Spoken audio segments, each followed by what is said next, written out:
ദേവലോകം എന്ന ചാനലിലെ ഒരു ക്ഷേത്രോത്സവ വീഡിയോയിലേക്ക് എല്ലാ പ്രേക്ഷകർക്കും എല്ലാ ഭക്തജനങ്ങൾക്കും ഹാർദവമായ സ്വാഗതം. ഇന്നത്തെ ക്ഷേത്രോത്സവ വീഡിയോ ഉൾപ്പെടുത്തിയിരിക്കുന്നത് തിരുവനന്തപുരം ജില്ലയിലെ കവടിയാർ കൊക്കോട് എന്ന സ്ഥലത്തെ പാലയ്ക്കാട് ശ്രീ ദുർഗാ ദേവി ക്ഷേത്രം. ഈ ക്ഷേത്രത്തിൽ 3 ദിവസമായിട്ടാണ് ഉത്സവ മഹാമഹം ഈ വർഷം ആഘോഷിക്കുന്നത്.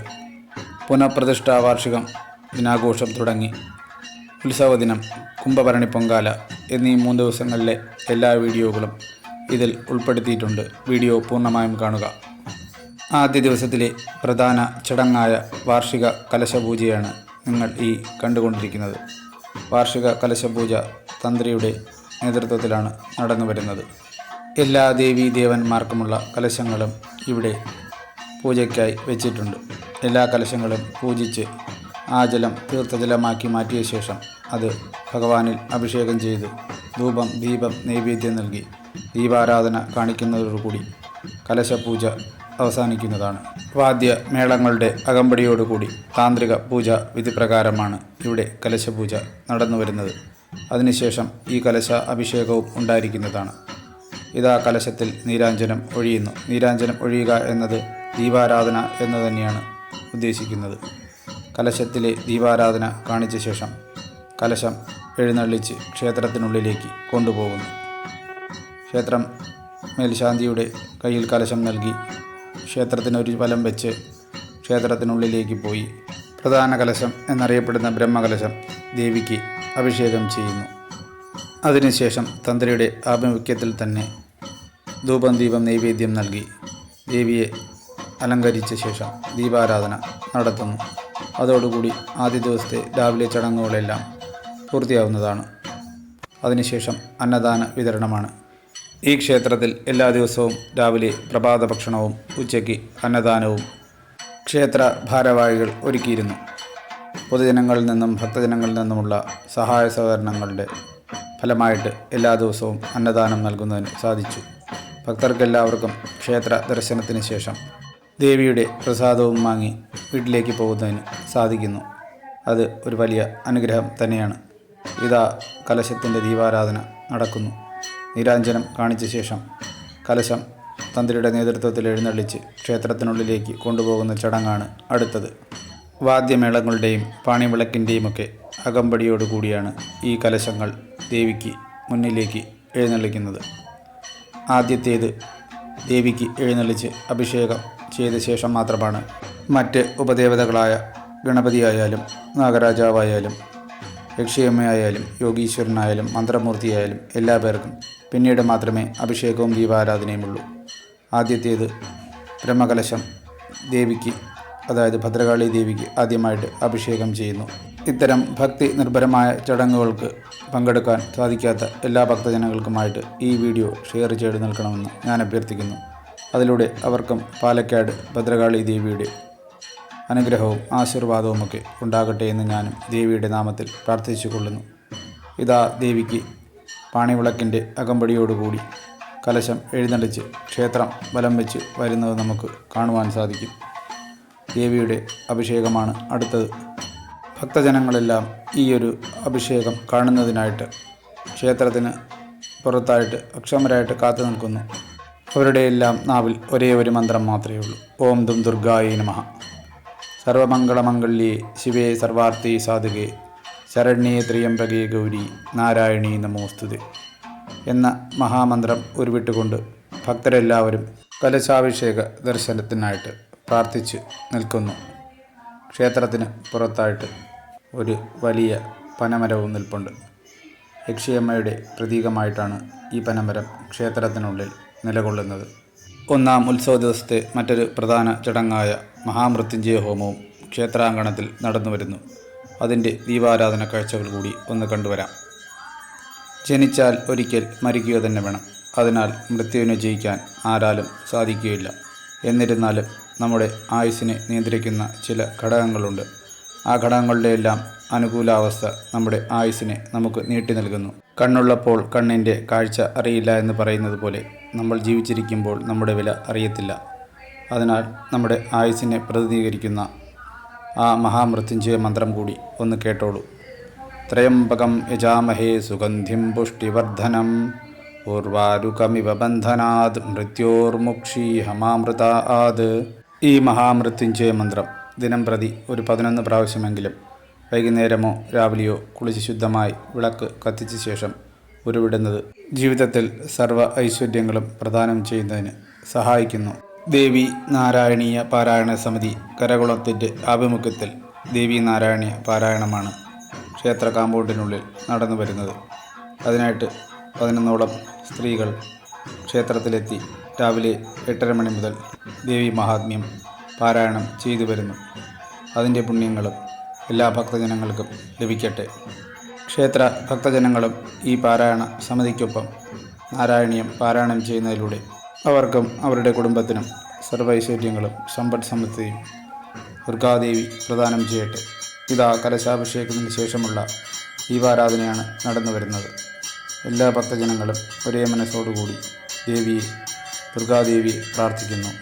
അവരുടെ ഭാരങ്ങളെല്ലാം ഇറക്കി വയ്ക്കാൻ ഒരേ ഒരു ഇടം മാത്രമേ ഉള്ളൂ. അത് ശ്രീ ദുർഗാദേവി തന്നെയാണ്. അമ്മേ നാരായണ, ദേവി നാരായണ, ദുർഗേ നാരായണ, ഭദ്രേ നാരായണ എന്ന ദേവീ മന്ത്രം ക്ഷേത്രത്തിനെല്ലാം അലയടിക്കുന്നു.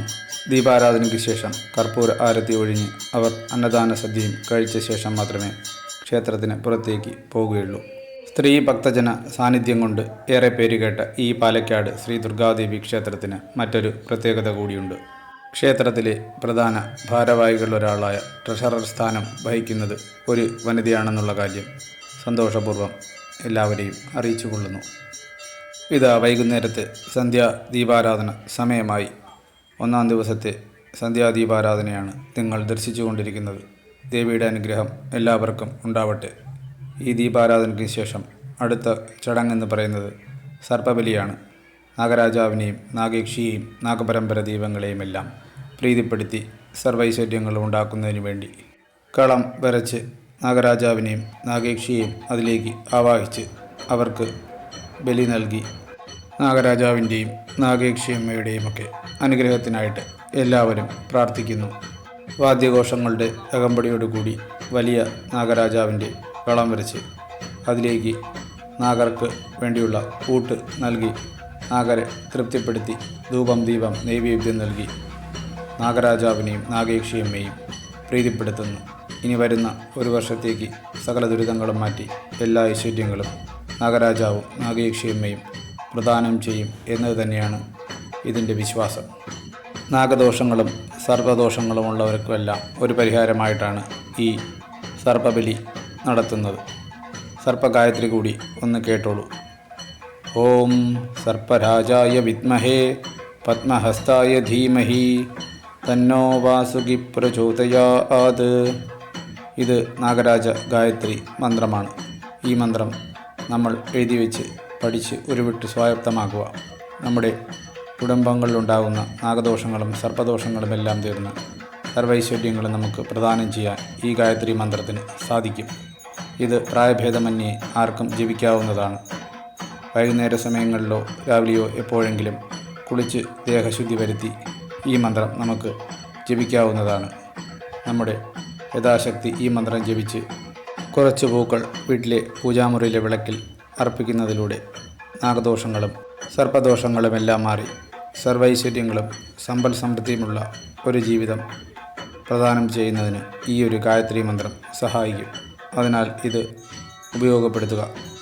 ഇതാ ദീപാരാധന സമയമായി. സർപ്പബലിയുടെ ദീപാരാധന ചടങ്ങാണ്.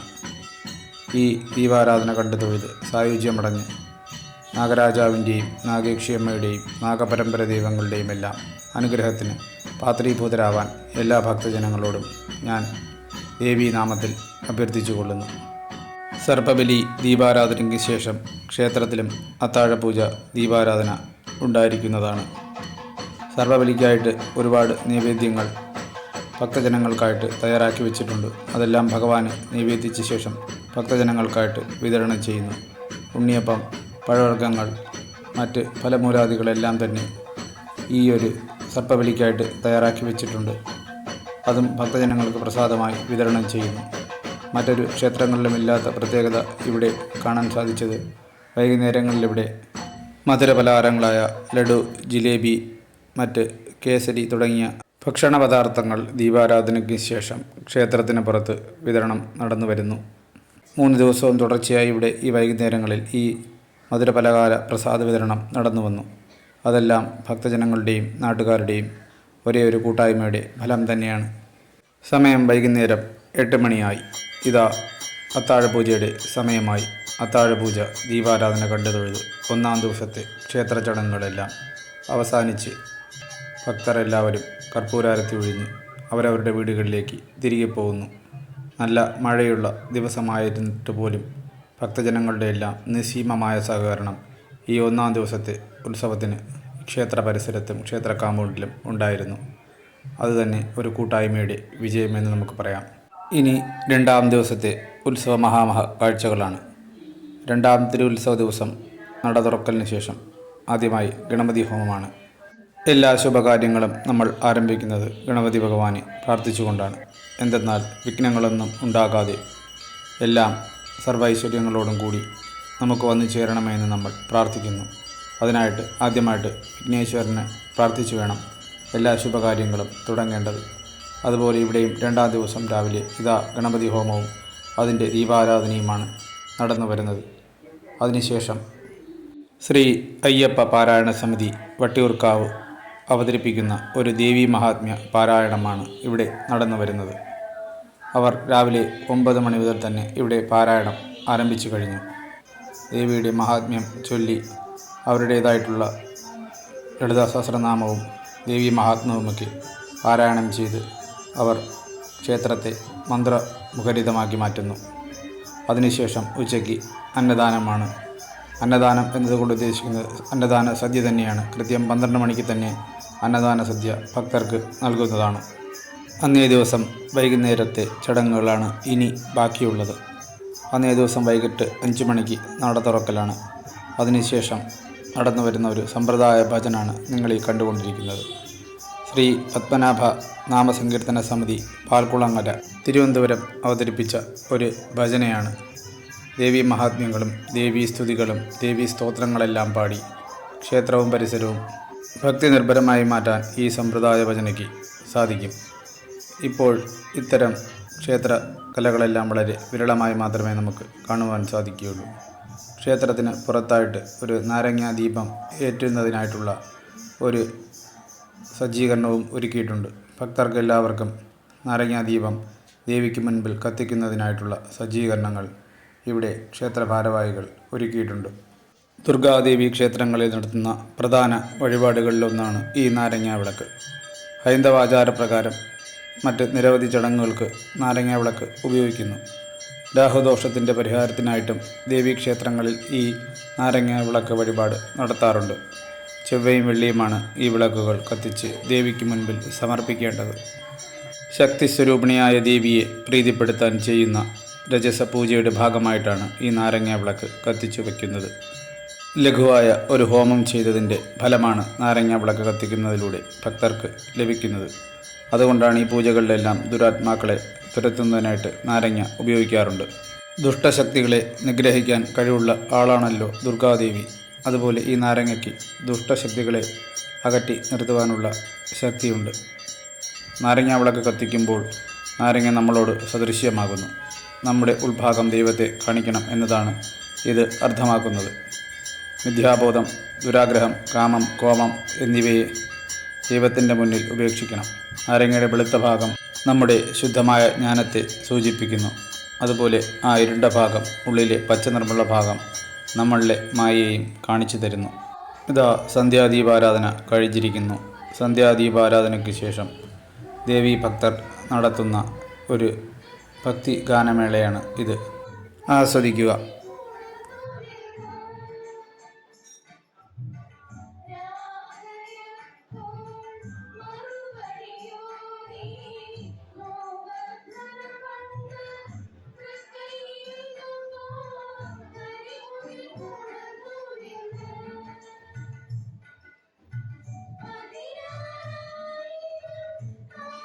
രണ്ടാം തിരുവുത്സവ ദിവസം വൈകുന്നേരം അത്താഴ ദീപാരാധനയ്ക്ക് മുമ്പ് പ്രത്യേകിച്ച് പരിപാടികൾ ഒന്നും ഇല്ല. അതിനാൽ ഇവിടെയുള്ള ഭക്തർക്ക് അവരുടേതായിട്ടുള്ള സംഗീതാർച്ചന ദേവിക്ക് മുന്നിൽ സമർപ്പിക്കുവാനുള്ള അവസരവുമുണ്ടായി. അതിനും ക്ഷേത്ര ഭാരവാഹികളോട് നന്ദി അറിയിച്ചു കൊള്ളുന്നു. ഈ ഒരു സംഗീതാർച്ചനയ്ക്ക് ശേഷം അത്താഴ ദീപാരാധന ഉണ്ടായിരിക്കുന്നതാണ്. അതിനുശേഷം നടയടപ്പ്. പിന്നീട് നമുക്ക് 3-ാം ദിവസം, അതായത് 3-ാം തിരുവുത്സവ ദിവസമായ പൊങ്കാല ദിവസത്തിലേക്ക് കടക്കാവുന്നതാണ്. ഭക്തരെല്ലാവരും മുൻകൂട്ടി പൊങ്കാലയടുപ്പുകൾക്ക് വേണ്ടിയുള്ള ക്രമീകരണങ്ങളെല്ലാം നടത്തിയിരിക്കുന്നു. അവരുടേതായിട്ടുള്ള ഇടങ്ങൾ അവർ ചുടുകട്ട ഉപയോഗിച്ച് മാർക്ക് ചെയ്ത് വെച്ചിട്ടുണ്ട്. അതിനാൽ ദേവിയുടെ നടയിൽ പൊങ്കാലയിടണം എന്ന് ആഗ്രഹിക്കുന്ന ഭക്തജനങ്ങൾക്ക് അതിനായിട്ടുള്ള ക്രമീകരണങ്ങളും ഇവിടെ ഒരുക്കിയിട്ടുണ്ട്.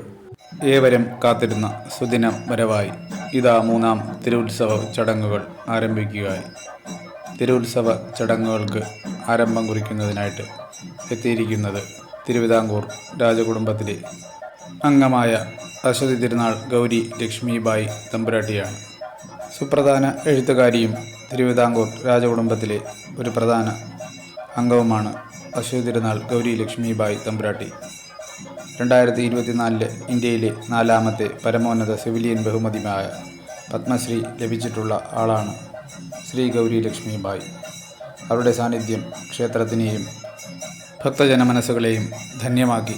3-ാം തിരുവുത്സവ ദിവസം രാവിലെ വിശേഷാൽ മഹാഗണപതി ഹോമം ഈ ക്ഷേത്രത്തിൽ നടന്നു. അതിൻ്റെ പ്രസാദവും തമ്പുരാട്ടിക്ക് നൽകി. അതിനുശേഷം ഐശ്വര്യവർദ്ധകദായകയായ ശ്രീ സൂക്ത ഹോമവും ക്ഷേത്രത്തിൽ നടക്കുകയുണ്ടായി. ശ്രീ എന്ന് പറഞ്ഞാൽ ഐശ്വര്യം. ഐശ്വര്യം ഉണ്ടാകുന്നതിനും ഉള്ള ഐശ്വര്യം വർദ്ധിപ്പിക്കുന്നതിനും വേണ്ടിയാണ് ശ്രീ സൂക്ത ഹോമം നടത്തുന്നത്. അഗ്നിയിൽ മഹാലക്ഷ്മി ദേവിയെ ആവാഹിച്ച് അഗ്നിയിലേക്ക് താമരപ്പൂവും നെയ്യുമൊക്കെ അർപ്പിച്ച് ആണ് ശ്രീ സൂക്ത ഹോമം നടത്തുന്നത്. ഹോമങ്ങൾക്കായിട്ട് 11 താമരയോ ചിലപ്പോൾ 51 താമരയോ ഇല്ലെങ്കിൽ 108 താമരയോ വരെ ഈ ശ്രീ സൂക്ത ഹോമത്തിനായിട്ട് ഉപയോഗിക്കാറുണ്ട്. അത് അഗ്നിയിലേക്ക് അർപ്പിച്ച് ലക്ഷ്മി ദേവി പ്രസാദിപ്പിച്ച് സർവൈശ്വര്യങ്ങളും സമ്പദ് സമൃദ്ധിയും ഈ ഉത്സവം നടക്കുന്ന ക്ഷേത്രത്തിനും നാടിനും നാട്ടുകാർക്കുമൊക്കെ ഉണ്ടാവാനായിട്ട് ഒരേ മനസ്സിൽ പ്രാർത്ഥിക്കുന്നതാണ് ഈ ശ്രീ സൂക്ത ഹോമം.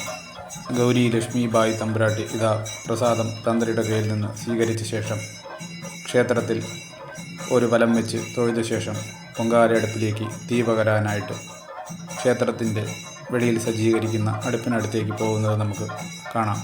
തമ്പുരാട്ടിയെ പൂർണ്ണകുംഭം നൽകിയാണ് സ്വീകരിച്ച് ക്ഷേത്രത്തിനുള്ളിലേക്ക് ആനയിച്ചത്. അതുപോലെ ഇതാ തിരികെ പോകുമ്പോഴും താലപ്പൊലിയും നിലവിളക്കും എല്ലാം ഏന്തിയ ബാലികമാരും വനിതകളുമെല്ലാം തമ്പുരാട്ടിയെ അനുഗമിച്ചുകൊണ്ട് ഇതാ പണ്ടാര അടുപ്പിലേക്ക് തീ പകരുന്നതിനായിട്ട് പോകുന്നു. ക്ഷേത്രത്തിനുള്ളിൽ സജ്ജീകരിച്ചിരിക്കുന്ന പൊങ്കാലയടുപ്പിനെയാണ് പണ്ടാര അടുപ്പെന്ന് പറയുന്നത്. അതിലേക്ക് തീ പകർന്നിട്ട് വേണം മറ്റു പുറത്തുള്ള പൊങ്കാല അടുപ്പുകളിലേക്കൊക്കെ തീ പകരാൻ. അതിനായിട്ട് എല്ലാ ഭക്തജനങ്ങളും അവരുടേതായിട്ടുള്ള പൊങ്കാല കലങ്ങൾ അവിടെ തയ്യാറാക്കി വെച്ചിട്ടുണ്ട്. ക്ഷേത്രോത്സവത്തിൻ്റെ 1-ാം ദിവസം മാത്രമേ ചെറിയ ഒരു മഴ ഉണ്ടായിരുന്നുള്ളൂ. അതിനുശേഷം വന്ന 2-ാം ദിവസവും 3-ാം ദിവസവും നല്ല പ്രസന്നത നിറഞ്ഞ കാലാവസ്ഥ തന്നെയായിരുന്നു. അതിനാൽ സൂര്യഭഗവാൻ കനിഞ്ഞനുഗ്രഹിച്ച് നൽകിയ ഒരു ഉത്സവം തന്നെയായിട്ട് നമുക്കിതിനെ കണക്കാക്കാം. 3-ാം ദിവസം പൊങ്കാല നടക്കുന്നുവെങ്കിലും വെയിൽ അധികരിക്കുന്നതിന് മുമ്പ് തന്നെ പൊങ്കാല ഇട്ട് നൈവേദ്യം ചെയ്യേണ്ടതാണ്. ഇല്ലെന്നുണ്ടെങ്കിൽ ചുട്ടുപൊള്ളുന്ന ടാർ റോഡിന് മുകളിൽ വേണം പൊങ്കാല ഇടുന്നതിനായിട്ട്. ചെരുപ്പോ മറ്റോ ഒന്നും ഉപയോഗിക്കാൻ പാടില്ല. അങ്ങനെ വരുമ്പോൾ പൊങ്കാല ഇടുന്ന സ്ത്രീകൾക്കൊന്നും ബുദ്ധിമുട്ടുണ്ടാക്കുന്ന രീതിയിൽ വളരെ നേരത്തെ തന്നെ പൊങ്കാല ഇട്ട് പൊങ്കാല അർപ്പിക്കാനുള്ള സൗകര്യം ഇവിടെ ക്ഷേത്ര ഭാരവാഹികൾ ചെയ്തിട്ടുണ്ട്. ഇതാ ക്ഷേത്രതന്ത്രി പണ്ടാരടുപ്പിലേക്ക് തീ പകരുന്നതിനായിട്ട് കൊടിവിളക്കി ദീപവുമായി എത്തിക്കഴിഞ്ഞു. ഇതാണ് ശുഭമുഹൂർത്തം. ഈ മുഹൂർത്തത്തിലാണ് പണ്ടാരടുപ്പിലേക്ക് തീ പകർന്ന് അതിലൂടെ മറ്റുള്ളവർക്കും കൂടി അഗ്നി പകരുന്നു. ഇതാ അഗ്നി പകരുന്നു. അഗ്നിയുടെ ഗായത്രി മന്ത്രം കൂടി ഒന്ന് കേട്ടോളൂ. വൈശ്വാനരായ വിദ്മഹേ ലാലീലായ ധീമഹി തന്നോ അഗ്നി പ്രചോദയാത്. ഈ മന്ത്രമാണ് അഗ്നിയുടെ ഗായത്രി മന്ത്രം. ഹൈന്ദവ ആചാരപ്രകാരമുള്ള എല്ലാ ശുഭകാര്യങ്ങളും ആരംഭിക്കുന്നത് അഗ്നിയിൽ നിന്നാണ്, അതായത് ദീപം കത്തിച്ചുകൊണ്ടാണ്. അതുകൊണ്ടാണ് നമ്മുടെ ദീപം എപ്പോഴും നമ്മുടെ ജീവിതത്തിൻ്റെ ഭാഗമാണ്. വിളക്ക് കത്തിച്ചു വെച്ച് ശുഭകാര്യങ്ങളെല്ലാം ആരംഭിക്കുന്നത് അഗ്നിയിൽ നിന്നാണ്. അതാണ് അഗ്നി സാക്ഷകമായി വിവാഹം കഴിക്കുന്നു എന്ന് പറയുന്നത്. നമ്മൾ വിളക്ക് കത്തിച്ചു വെച്ച് ദീപാരാധന കഴിച്ച് ശേഷം മാത്രമേ നമ്മൾ വിവാഹത്തിന് താലി ചരട് ചാർത്താറുള്ളൂ. അതുകൊണ്ട് എല്ലാത്തിനും, നമ്മുടെ ജനനം മുതൽ മരണം വരെയുള്ള എല്ലാ കാര്യങ്ങൾക്കും അഗ്നി ഒരു സാക്ഷിയായിട്ട് എപ്പോഴും ഉണ്ടാകും. അതാണ് അഗ്നിസാക്ഷിയായ വിവാഹം എന്ന് ഉദ്ദേശിക്കുന്നത്. തിരുവിതാംകൂർ രാജകുടുംബത്തിലെ അംഗമായ തമ്പുരാട്ടി ഇതാ അഗ്നിയും പകർന്നുകൊണ്ട് ക്ഷേത്രത്തിന് പുറത്തേക്ക് പോകുന്നു. മറ്റ് പൊങ്കാല അടുപ്പുകളിലെല്ലാം പൊങ്കാല ദീപം കത്തിക്കുന്നതിന് വേണ്ടിയാണ് അത്. ഈ ഒരു മഹനീയ ചടങ്ങിന് വേണ്ടി തമ്പുരാട്ടിയെ ക്ഷണിച്ച എല്ലാ ക്ഷേത്ര ഭാരവാഹികൾക്കും എൻ്റെ അകമഴിഞ്ഞ നന്ദിയും കടപ്പാടും ഞാൻ രേഖപ്പെടുത്തിക്കൊള്ളുന്നു. ക്ഷേത്രത്തിന് പുറത്ത് പൊങ്കാല അടുപ്പിൽ റെഡിയാക്കി എല്ലാ സ്ത്രീ ഭക്തജനങ്ങളും പൊങ്കാല ഇടുന്നതിനായിട്ട് കാത്തു നിൽക്കുകയാണ്. ഇതാ അഗ്നി ഒരടുപ്പിൽ നിന്ന് അടുത്ത അടുപ്പിലേക്ക് പകർന്ന് പൊങ്കാല ആരംഭിച്ചിരിക്കുകയാണ്. ജലം വെച്ച് ചൂടായ ശേഷം അതിൽ അവരുടെ ഏതാണോ നേദ്യം അത് അവർ ദേവിക്ക് വേണ്ടി അർപ്പിക്കുന്നു. ചിലപ്പോൾ ശർക്കര പായസമായിരിക്കാം, ചിലർ ഇലയടയായിരിക്കാം, ഇല്ലെങ്കിൽ ചിലർ വയണയിലെ അപ്പമായിരിക്കാം, ചിലർ കുഴക്കട്ടയായിരിക്കാം. എന്താണോ അവർ ദേവിക്ക് വേണ്ടി നേർന്നിരിക്കുന്നത് അത് പൊങ്കാല എന്ന രൂപേണ ദേവിക്കവർ സമർപ്പിക്കുന്നു. ഇത് ഏകദേശം 120ഓളം പൊങ്കാല കലങ്ങൾ ഇവിടെ നിരത്തിയിട്ടുണ്ട്. അത്രയും സ്ത്രീകൾ ഇവിടെ പൊങ്കാല ഇടുന്നതിനായിട്ട് ഉണ്ട്. അതുകൂടാതെ മറ്റ് വീടുകൾക്കുള്ളിലും പൊങ്കാല സജ്ജീകരിച്ചിട്ടുണ്ട്. ഒരടുപ്പിൽ നിന്നും അടുത്ത അടുപ്പിലേക്ക് അഗ്നി പകർന്നുകൊണ്ട് അവരുടെ ബന്ധങ്ങളും അവർ ദൃഢമാക്കി മാറ്റുന്നു. ഇതെല്ലാം ഒരു കൂട്ടായ്മയുടെ വിജയം എന്ന് തന്നെ വേണമെങ്കിൽ പറയാം. എന്തെന്നാൽ എല്ലാവരും ഒരുമയോടെ ഒത്തൊരുമിച്ച് ശുഭ്രവസ്ത്രം ധരിച്ച് രാവിലെ ക്ഷേത്രത്തിലെത്തി ദേവീ ദർശനവും നടത്തി അവരുടേതായിട്ടുള്ള അവരുടെ ആഗ്രഹങ്ങളെല്ലാം സാഫല്യത്തിനായിട്ട് ദേവിക്ക് മുന്നിൽ ഒരു പൊങ്കാല അർപ്പിക്കുക എന്നത് വലിയൊരു കാര്യം തന്നെയാണ്. ജീവിത പാതയിലുണ്ടാകുന്ന എല്ലാ ദുർഘടങ്ങളും കഷ്ടങ്ങളുമെല്ലാം ഈ പൊങ്കാല ഇടുന്നതിലൂടെ മാറി അവർക്കും അവരുടെ കുടുംബത്തിനും സർവൈശ്വര്യങ്ങളും സമ്പദ് സമൃദ്ധിയും എല്ലാ ആഗ്രഹങ്ങളുടെ സഫലീകരണങ്ങളും ഈ ഒരു വരുന്ന വർഷത്തിനുള്ളിൽ തന്നെ ഉണ്ടാകുമെന്നതാണ് പൊങ്കാല അർപ്പിക്കുന്നതിലെ ഒരു മാഹാത്മ്യം. അതിനാൽ എല്ലാ വർഷവും ഇവിടെ പൊങ്കാല ഇടുന്നതിനായിട്ട് സ്ത്രീ ഭക്തജനങ്ങളുടെ എണ്ണം കൂടിക്കൂടി തന്നെയാണ് വന്നുകൊണ്ടിരിക്കുന്നത്. അതിനാൽ അവർ ജീവിതത്തിലെ എല്ലാ തിരക്കുകളും മാറ്റിവെച്ച് ഈ ഒരു ദിവസം ദേവിക്ക് വേണ്ടി ഒഴിഞ്ഞു വയ്ക്കുന്നു. രാവിലെ ക്ഷേത്രത്തിലെത്തി ദർശനം നടത്തി പൊങ്കാല നടത്തിയ ശേഷം ആ പ്രസാദവും കഴിച്ച ശേഷം മാത്രമേ അവർ അതിനുശേഷമുള്ള അന്നദാനവും കഴിച്ച ശേഷമാണ് അവർ തിരികെ വീട്ടിലേക്ക് പോകുന്നത്. ഒരുപാട് പൊങ്കാലയെടുപ്പുകൾ ഉണ്ട്. അതിനാൽ ഇനിയും തീ പകർന്ന് കൊണ്ടുപോയിക്കൊണ്ടിരിക്കുകയാണ്. പലയിടങ്ങളിലായിട്ട് പൊങ്കാലയെടുപ്പ് സജ്ജീകരിച്ചിരിക്കുന്നതിനാൽ കുറച്ച് സമയമെടുത്ത് മാത്രമേ എല്ലായിടങ്ങളിലും ഈ തീ പകരാനായിട്ട് കഴിയുകയുള്ളൂ. അതുകൂടാതെ ചെറിയ ഒരു കാറ്റും ഉള്ളതിനാൽ കുറച്ച് ബുദ്ധിമുട്ട് അനുഭവപ്പെടുന്നുണ്ട്. ഗൗരി ലക്ഷ്മിബായി തമ്പുരാട്ടി തിരികെ കൊട്ടാരത്തിലേക്ക് പോകുന്നതിന് മുമ്പ് ഒരു സന്ദേശവും നൽകിയാണ് പോയത്. ഇവിടെ വരാൻ സാധിച്ചതിലും ഇവിടെ ഇത്രയും ഭക്തജനങ്ങളുമായി കാണാൻ സാധിച്ചതിലും പൊങ്കാലയടുപ്പിൽ തീ പകരുന്നതിന് പങ്കാളിയാവാൻ സാധിച്ചതിലുമുള്ള സന്തോഷവും കൃതജ്ഞതയും അവർ രേഖപ്പെടുത്തി. ഇപ്പോൾ സമയം ഏകദേശം 10 മണിയായി രാവിലെ. അതിനാൽ തന്നെ സൂര്യൻ്റെ ശക്തി കൂടിക്കൂടി വരുന്നതിനാൽ വളരെ പെട്ടെന്ന് തന്നെ പൊങ്കാല ഇട്ട് നേദ്യം അടച്ചു വെച്ച ശേഷം അവർക്ക് അവരുടെ വീടുകളിലേക്കോ അടുത്ത വീടുകളിലേക്കോ മാറി നിൽക്കേണ്ടതാണ്. അതിനായിട്ടവർ വളരെ പെട്ടെന്ന് തന്നെ പൊങ്കാല നൈവേദ്യം തയ്യാർ ചെയ്തുകൊണ്ടിരിക്കുകയാണ്. ചിലർ കൊഴുക്കട്ടയായിരിക്കാം പൊങ്കാല ഇടുന്നത്, ചിലർ ഇലയപ്പമായിരിക്കാം, ചിലർ വയണയിലെ അപ്പമായിരിക്കാം, ചിലർ ശർക്കര പായസമായിരിക്കാം, ചിലർ പാൽപ്പായസ പൊങ്കാലയും ഇതിനിടയിൽ ഉണ്ട്. ദാഹ ശമനത്തിനായിട്ട് ഇടയ്ക്കിടയ്ക്ക് തണ്ണിമത്തൻ ജ്യൂസും സംഭാരവുമൊക്കെ കമ്മിറ്റി അംഗങ്ങൾ ഇടതടവില്ലാതെ ഇവിടെ വിതരണം ചെയ്തു വരുന്നു. അതിനാൽ ഇവരുടെ ആ ചൂട് ഒരു പരിധിവരെ കുറയ്ക്കുന്നതിന് സഹായിക്കുന്നുണ്ട്. അതുകൂടാതെ എല്ലാവരും തോർത്ത് ധരിച്ചിരിക്കുന്നതിനാൽ ആ തീയിൽ നിന്നുള്ള ചൂട് അധികം പൊങ്കാലയിടുന്ന ഭക്തജനങ്ങളെ ബാധിക്കുകയില്ല. ഗൗരി ലക്ഷ്മിബായി തമ്പുരാട്ടി എല്ലാ അടുപ്പുകളിലേക്കും തീ പകർന്നുവെന്ന് ഉറപ്പുവരുത്തിയ ശേഷം പോകുന്നതിനായിട്ട് തയ്യാറെടുക്കുകയാണ്. പൊങ്കാല നിവേദ്യത്തിന് ശേഷം ഭക്തജനങ്ങൾക്കായി ക്ഷേത്രത്തിൽ അന്നദാന സദ്യയും ഒരുക്കിയിട്ടുണ്ട്. അതും കഴിച്ച് ദേവിയുടെ പ്രസാദവും സ്വീകരിച്ച ശേഷം മാത്രമേ ഈ പൊങ്കാലയിടുന്ന ഭക്തജനങ്ങളെല്ലാം ക്ഷേത്ര പരിസരം വിട്ടു പോകുകയുള്ളൂ. ക്ഷേത്ര ഭാരവാഹികളും പ്രസിഡൻറ്റും എല്ലാവരും കൂടി ചേർന്ന് ഗൗരി ലക്ഷ്മിബായി തമ്പുരാട്ടിയെ യാത്രയാക്കുന്നു. ഇനിയും വരും വർഷങ്ങളിലും തമ്പുരാട്ടിയുടെ സാന്നിധ്യം നമ്മുടെ പൊങ്കാലയിലും എല്ലാ ഉത്സവ നാളുകളിലും ഉണ്ടാവട്ടെ എന്ന് നമുക്ക് ദുർഗാദേവിയോട് പ്രാർത്ഥിക്കാം. ദ്രാവിഡ ജനതയുടെ ദൈവാരാധനയുമായി ബന്ധപ്പെട്ട ഒരാചാരമാണ് ഈ പൊങ്കാല. പൊങ്കാല എന്ന വാക്കിനർത്ഥം തിളച്ചുമറിയുക എന്നാണ്.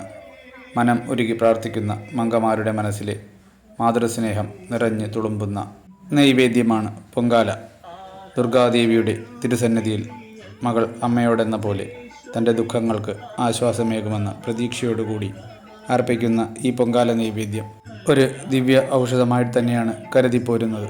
മകൾക്ക് വേണ്ടി പ്രാർത്ഥിക്കുന്ന അമ്മ, ജീവിത പങ്കാളിക്ക് വേണ്ടി പ്രാർത്ഥിക്കുന്ന ഭാര്യ, അച്ഛനും അമ്മയ്ക്കും വേണ്ടി പ്രാർത്ഥിക്കുന്ന മകൾ, സഹോദരന് വേണ്ടി പ്രാർത്ഥിക്കുന്ന സഹോദരി, ഇവയെല്ലാം സ്ത്രീകൾക്കുള്ള വിശേഷണങ്ങളിൽ ചുരുക്കം ചിലത് മാത്രമാണ്. അതിനാൽ അവരുടെ പ്രാർത്ഥന ദുർഗാദേവിക്ക് മുന്നിൽ പൊങ്കാലയായി അർപ്പിച്ച് അവരുടെ ആഗ്രഹ സാഫല്യീകരണങ്ങൾ നേടിയെടുക്കുന്നു. അതിനായിട്ടാണ് ഇത്രയും സ്ത്രീ ഭക്തജനങ്ങൾ ഇവിടെ എത്തിച്ചേർന്നിട്ടുള്ളത്. പൊങ്കാല നിവേദ്യം തിളച്ചു തൂകുന്നതാണ് ഉത്തമം. ഇപ്രകാരമുള്ള തിളച്ചുമറിയൽ വരാനിരിക്കുന്ന അഭിവൃദ്ധികളെ സൂചിപ്പിക്കുന്നു. പുത്തൻ മൺകലങ്ങൾ ഉപയോഗിച്ചാണ് ഇവിടെ ദേവി ഭക്തർ പൊങ്കാല അർപ്പിക്കുന്നത്. മണ്ണ് ശരീരത്തെയും കലം താഴികക്കുടത്തെയും സൂചിപ്പിക്കുന്നു. ഞാൻ എന്ന അഹംഭാവം വെടിഞ്ഞ് ആത്മസമർപ്പണം നടത്തി ഓരോ സ്ത്രീ ഭക്തജനങ്ങളും പൊങ്കാല അർപ്പിച്ച് അതിൽ നിന്നുള്ള പ്രസാദം കഴിച്ച് തിരികെ വീട്ടിലേക്ക് പോകുമ്പോൾ മനസ്സു നിറയെ നിർവൃതിയും ആത്മസംതൃപ്തിയും വന്നു ചേരുന്നു. പഞ്ചഭൂതങ്ങളാൽ നിർമ്മിതമായ നമ്മുടെ മനുഷ്യ ശരീരത്തിൽ നിറഞ്ഞു നിൽക്കുന്ന ഈശ്വര ചൈതന്യത്തെ ഉണർത്തുവാനും കാമ, ക്രോധ, ലോഭ, മോഹ, മത, മാത്സര്യം എന്നിവ ഇല്ലാതാക്കാൻ ഈയൊരു പൊങ്കാല മഹോത്സവം നമ്മളേവരെയും സഹായിക്കുന്നു. മൂന്നാം ഉത്സവദിനത്തോടനുബന്ധിച്ച് ശ്രീ സൂക്ത ഹോമം മുൻപേ കഴിഞ്ഞിരുന്നു. അതിനുശേഷം കലശപൂജയും ഉണ്ടായിരുന്നു. ഇതാ ഒറ്റക്കലശ പൂജയ്ക്ക് ശേഷമുള്ള ദീപാരാധനയാണ് ഭക്തരെല്ലാവരും തൊഴുതു നിൽക്കുന്നത്. ക്ഷേത്രത്തിനുള്ളിൽ സജ്ജീകരിച്ചിരിക്കുന്ന ഭണ്ഡാരയടുപ്പിൽ പൊങ്കാല നൈവേദ്യം തയ്യാറായ ശേഷം ആദ്യം അവിടെ നൈവേദ്യം നടക്കുന്നു. അതിനുശേഷം ക്ഷേത്രമേൽശാന്തിയുടെ നേതൃത്വത്തിൽ ക്ഷേത്രത്തിന് പുറത്തുപോയി എല്ലാ പൊങ്കാല കലങ്ങളും നൈവേദ്യം കഴിഞ്ഞ ശേഷം തിരികെ ക്ഷേത്രത്തിനുള്ളിൽ എത്തിച്ചേരുന്നു.